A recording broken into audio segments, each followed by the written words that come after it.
अस्सलाम वालेकुम everyone, welcome back to my channel. कैसे हैं आप सब जी। तो आज मैं ऑर्गेनाइज़ कर रही थी अपना फ्रिज, तो मैंने सोचा क्यों ना मैं वीडियो शेयर करूं आप लोगों के साथ भी, ताकि आप लोगों में से भी शायद किसी को मोटिवेशन मिले और आप लोग को कुछ आइडियाज़ मिल सकें कि कैसे हम अपने फ्रिज को ऑर्गेनाइज़ और क्लीन कर सकते हैं। क्योंकि फ्रिज एक ऐसी चीज़ है, आप सब कितना भी क्लीन ऑर्गेनाइज़ कर लो, आफ्टर 1 वीक और 2 वो उसी कंडीशन में वापस आ जाता है।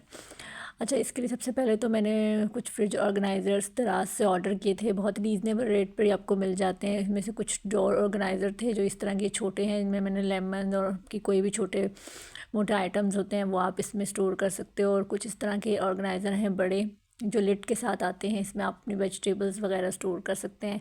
तो मैंने इसमें टमाटोज़ जो हैं वो वॉश करके और ड्राई करके इस तरह से इसमें स्टोर कर दूँगी। और इसके अलावा जो आप भी कोई भी वेजिटेबल्स हैं या फ्रूट्स हैं वो इसमें स्टोर कर सकते हैं।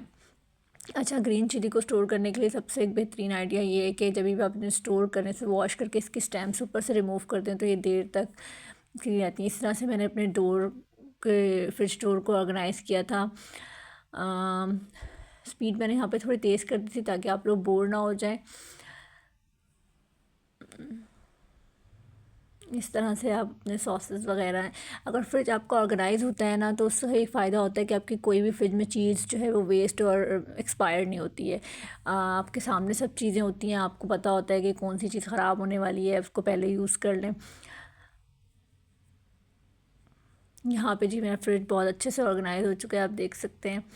शायद आप में से भी किसी को मोटिवेशन मिले और आप लोग भी इस वीडियो को देख के अपना फ्रिज क्लीन कर लें। अच्छा जी, बहुत शुक्रिया वीडियो देखने का। अगर वीडियो पसंद आई हो तो लाइक एंड शेयर करना ना भूलिएगा। और प्लीज़ अगर आप चैनल पे न्यू हैं, आपने चैनल को अब तक सब्सक्राइब नहीं किया है तो चैनल को सब्सक्राइब करना ना भूलें। अल्लाह हाफ़िज़।